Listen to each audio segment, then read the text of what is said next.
See the question from heights and distance.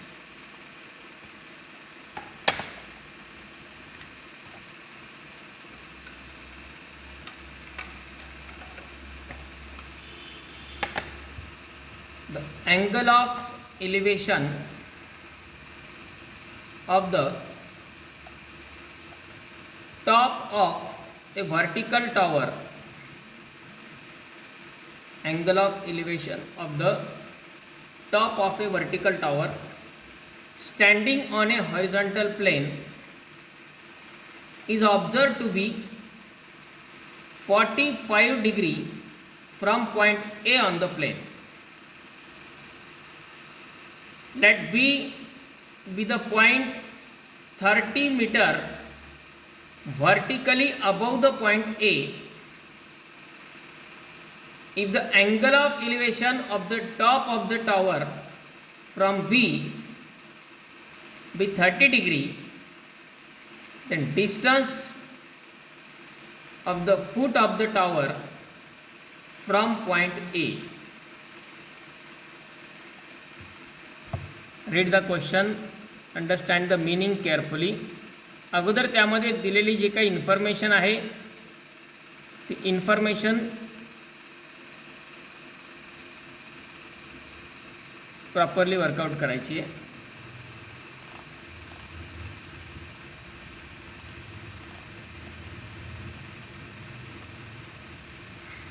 काय सांगितलेलं आहे, एक टॉवर आहे,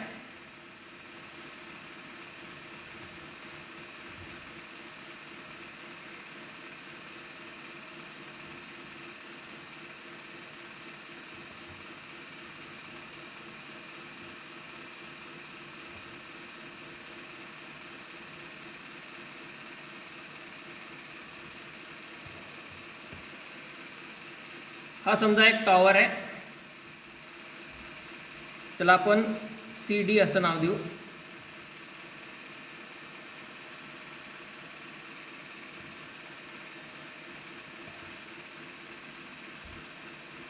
पुढे काय सांगितलंय, angle of elevation of the top of vertical tower standing on a horizontal plane is observe to be 45 degree from point A on the plain.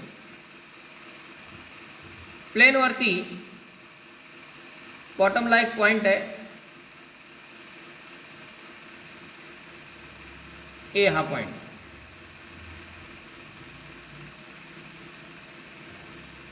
या पॉइंटपासून या टॉवरचा angle of elevation, angle of elevation हा नेहमीच bottom पॉइंटपासून top पॉइंटला जोडणारा असतो. हा अँगल ऑफ इलिव्हेशन दिलेला आहे 45 डिग्री. हाईट्स अँड डिस्टन्सेसमध्ये महत्त्वाची थिंग एकच आहे की दिलेल्या इन्फॉर्मेशननुसार आधी प्रॉपरली डायग्राम काढणे.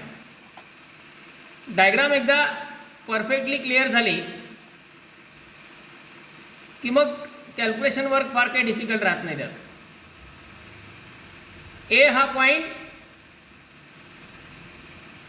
प्लेनवरती आहे, ग्राउंडवरती, तिथून अँगल ऑफ इलिव्हेशन 45 डिग्री आहे. तिथे पर्सनची हाईट वगैरे असं काही दिलेलं नाही आहे. फक्त A या पॉईंटपासून म्हटलं आहे म्हणजेच इथूनच मेजर करायचं आहे. त्यानंतर पुढे काय म्हटलं आहे, let capital B B the point 30 metre vertically above the point A. म्हणजे A या पॉईंटच्या वरती, व्हर्टिकली अबव म्हणजे समजा या ठिकाणी B हा पॉइंट आहे.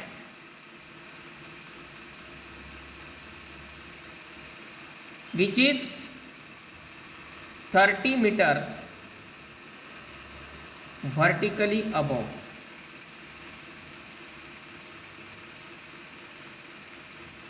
पुढे काय सांगितलंय, if the angle of elevation of the top of the tower from B B 30 degree.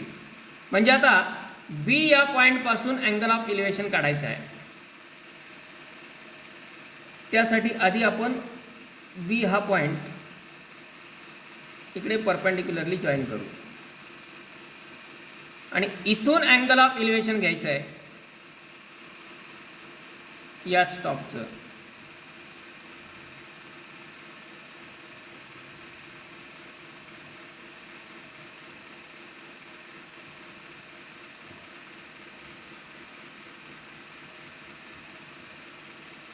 This angle of elevation is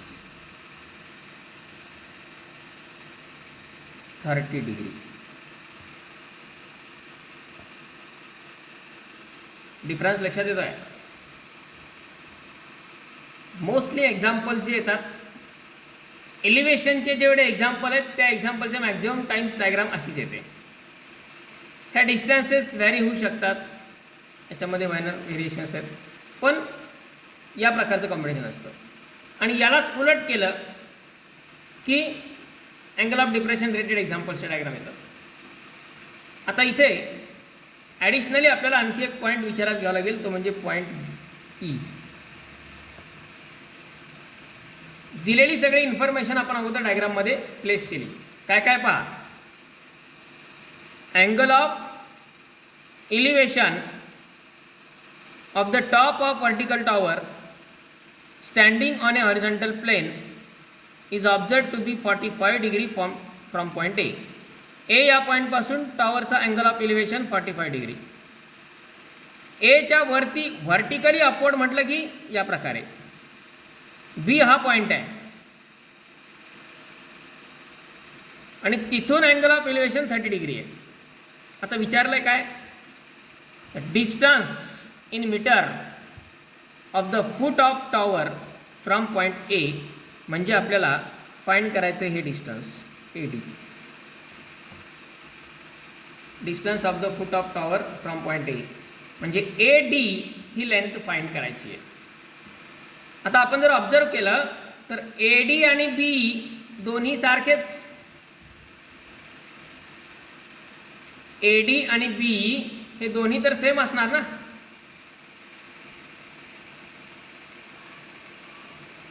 बरोबर.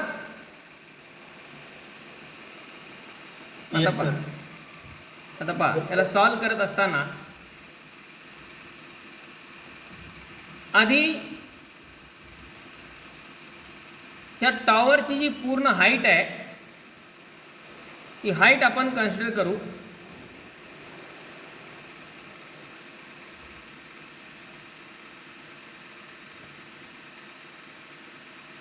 ही समजा H कन्सिडर केली आपण हाईट, आणि हे डिस्टन्स आहे त्याला आपण D कन्सिडर करू. आपला D शोधायचा आहे. इथे H पण माहिती नाही, हाईट पण माहिती नाही आहे आणि D पण माहिती नाही आहे. D शोधायचा आहे. First of all in triangle ACD, ACD हा जर ट्रँगल गृहीत धरला याच्यामध्ये tan 45 इक्वल टू आपण काय लिहू शकतो,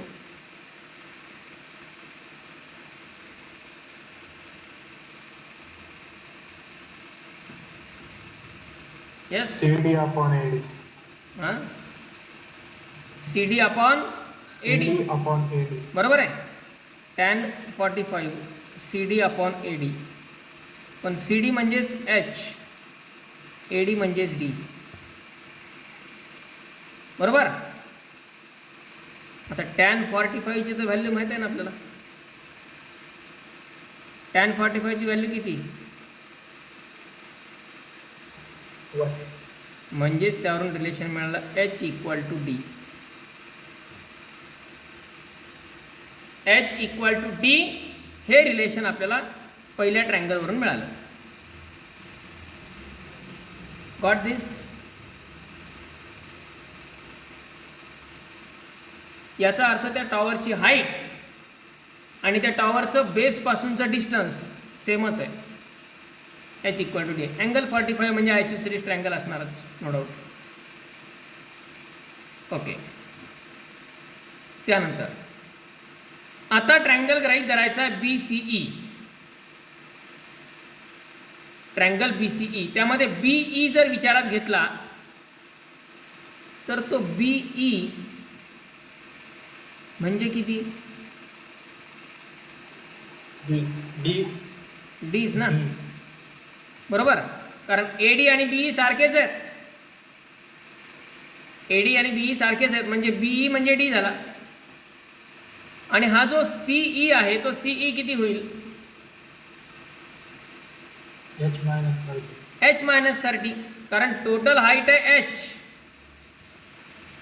आता ही लेंथ आणि ही लेंथ सारखी, कारण रेक्टँगल तयार होतोय, म्हणजे ही लेंथ झाली 30, मग हा झाला H-30, बरोबर. H-30. So in triangle BCE,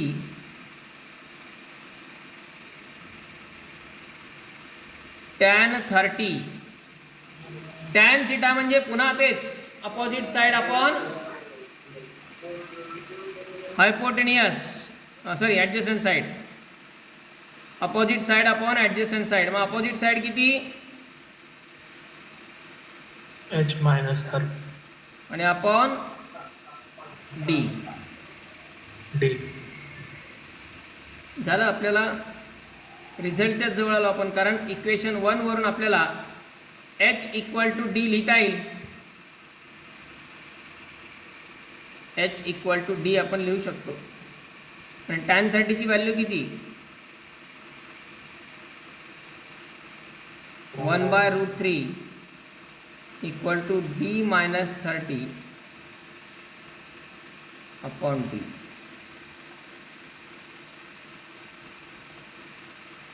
D-30 upon D. यात आपण तो D राईट साईडला मल्टिप्लाय घेऊ, √3 लेफ्ट साईडला मल्टिप्लाय घेऊ.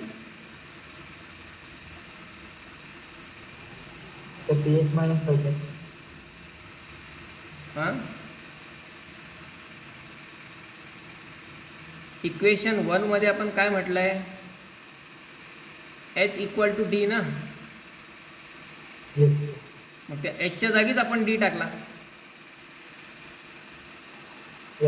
बरोबर आहे.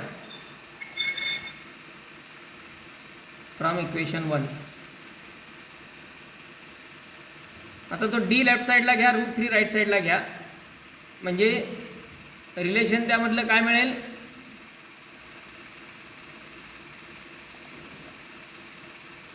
D = √3 × D-30.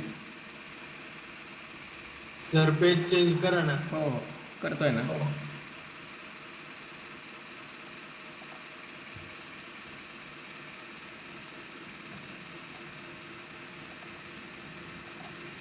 क्रॉस मल्टिप्लाय केला,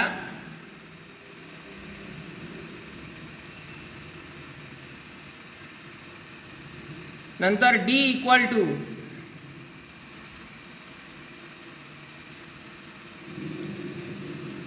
√3 × D -30√3. 30√3 लेफ्ट साईडला आणि D राईट साईडला. त्यातला D कॉमन घेता येईल. D इन ब्रॅकेट √3 - 1, म्हणजेच D = 30√3 अपॉन √3 - 1. पण ऑप्शन्स या फॉर्ममध्ये नाही आहेत आता कुठले. 3√3 वगैरे असे टर्म त्यामध्ये आहेत, पण त्याला आणखी सिम्प्लिफिकेशन द्यावं लागेल. आणखी सिम्प्लिफिकेशन कसं देणार?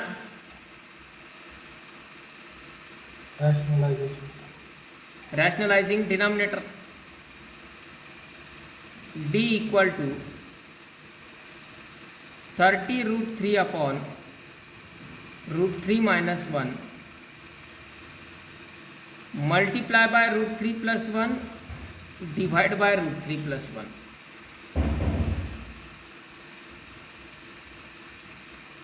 म्हणजेच d equal to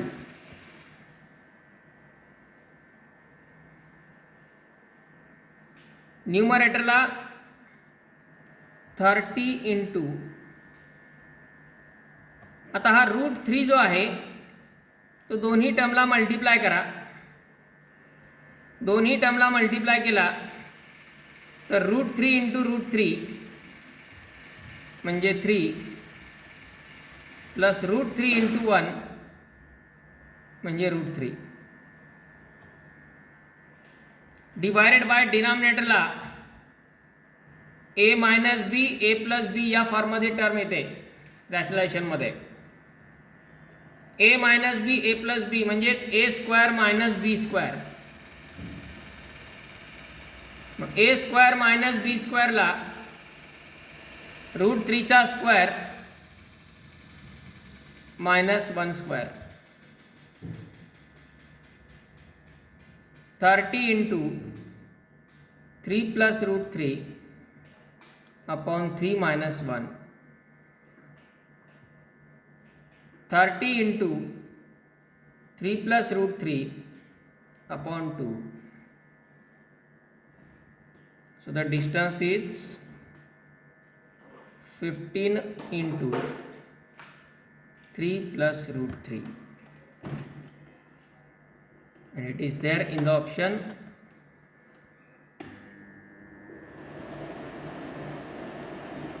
A first.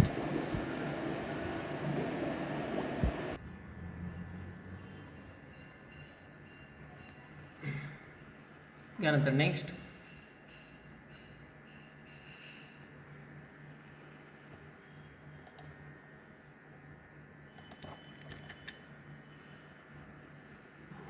Question number 14, sir.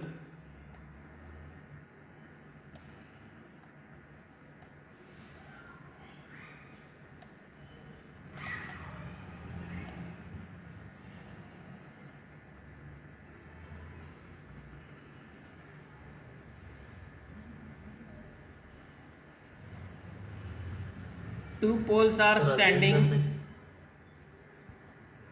on a horizontal ground are of heights 5 meter and 10 meter respectively. Two poles standing on a horizontal ground are of height 5 meter and 10 meter respectively. The line joining their tops makes an angle of 15 degree with the ground. Line joining their tops makes an angle of 15 degree with the ground in the distance between the poles. हे विचारलेलं आहे. आता इथे situation कशी आहे, दोन pole आहेत.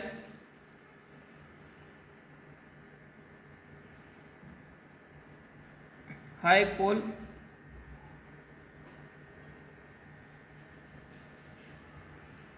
आणि हा दुसरा पोल. एक 5 मीटर हाईटचा आहे आणि एक 10 मीटर हाईटचा आहे. आणि हे दोन्ही पण ग्राउंड फ्लोअरती या प्रकारे आहेत. तर सिच्युएशन काय आहे की या दोन्ही पोलचे टॉप जोडणारी जी लाईन आहे ती लाईन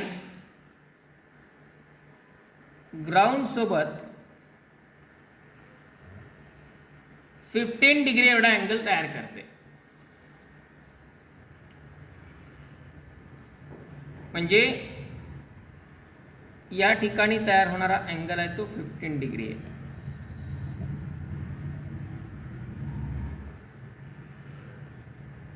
समजा आपण हा पोल ए बी कन्सिडर करू, दुसरा पोल सी डी कन्सिडर करू. याची हाईट 5 मीटर आहे, याची हाईट 10 मीटर आहे आणि इथे ग्राउंडला ई या ठिकाणी 15 डिग्री एवढा अँगल तयार होतो आहे. आपल्याला फाइंड करायचं आहे डिस्टन्स बिटवीन द पोल्स, म्हणजे बी डी हे डिस्टन्स फाइंड करायचं आहे.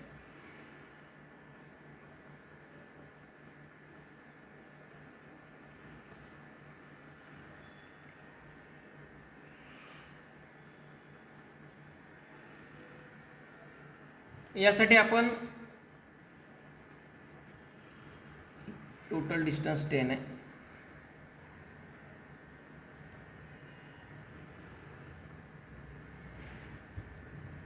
बी डी हे डिस्टन्स फाइंड करायचं आहे. ए पासून इथे परपेंडिक्युलर काढू, तो समजा एफ. म्हणजे काय झालं, त्यामुळे ही लेंथ आपल्याला 5 मिळाली, एफ डी ही लेंथ 5 मिळाली आणि ही वरची पण लेंथ 5 झाली, कारण टोटल तो पोल 10 मीटरचा आहे. आता बी डी आणि ए एफ सारखेच आहेत, बी डी आणि ए एफ हे सेम आहेत. जर आपण ट्रँगल ई सी डी हा मोठा ट्रँगल गृहीत धरला तर त्याची अपोजिट साईड तर माहित आहे 10, पण बेस हा पूर्ण मिळेल आपला, ई डी हा पूर्ण बेस मिळेल. आपला पूर्ण नको, आपला फक्त बी डी एवढीच लेंथ पाहिजे. हा पूर्ण मिळाला तरी चालला असता जर आपल्याला बीई हे डिस्टन्स माहिती असतं तर, पण बीई हे डिस्टन्स माहिती नाही आहे आपल्याला. मग दुसरा अल्टरनेटिव्ह काय, जर आपण ए एफ फाइंड केला तर ए एफ आणि बी डी सारखेच आहेत.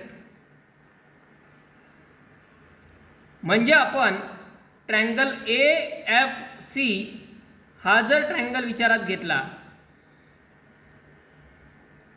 तर त्यात अपोजिट साइड म्हणजे सी एफ माहीत आहे, ॲडजेसंट साइड ए एफ शोधायचा आहे. राहिला प्रश्न या अँगलचा. हा अँगल किती असेल बरं? 15 डिग्रीच असणार करस्पॉन्डिंग अँगल्स, कारण हे पॅरलल असणार ना. जो अँगल 15 इथे तयार होतोय तोच अँगल 15 इथे तयार होईल, बरोबर. म्हणजे हा अँगल झाला 15 डिग्री. चला एक सिंगल स्टेपचा प्रॉब्लेम आहे. In triangle A F C tan 15 equal to opposite side म्हणजे 5 divided by A F.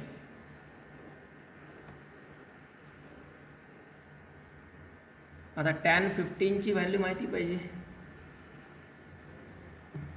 -1 upon √3 + 1. √3 - 1 upon √3 + 1 that is 5 upon A F.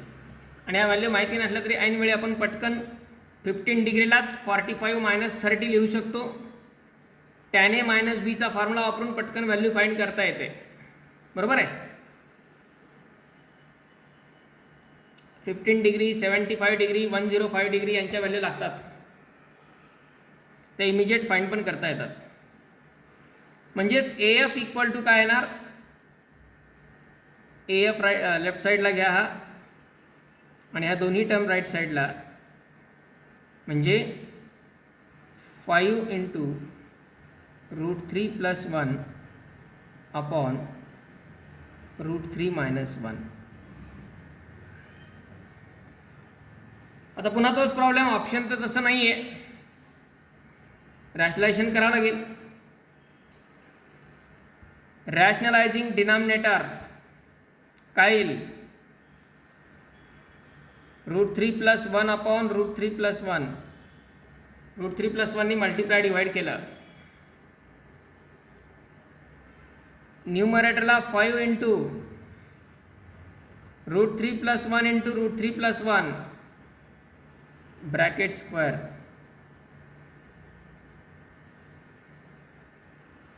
आणि डिनॉमिनेटरला a minus B into a plus B a square minus B square √3चा square minus 1 square.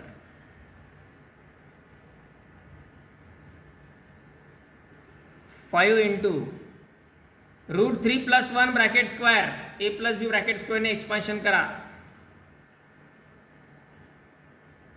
3 + 2 √3 + 1 बरोबर. a square + 2ab + b square आणि डिनॉमिनेटरला येईल 3 - 1 म्हणजे term आली 5 in bracket 3 + 1 येतो 4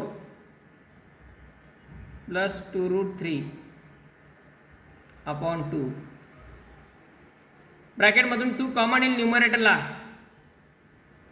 आणि तो डिनॉमिनेटरच्या 2 सोबत कॅन्सल पण होऊन जाईल. 5 into 2 2 + √3 upon 2 2 cancel. So answer is 5 in bracket 2 + √3.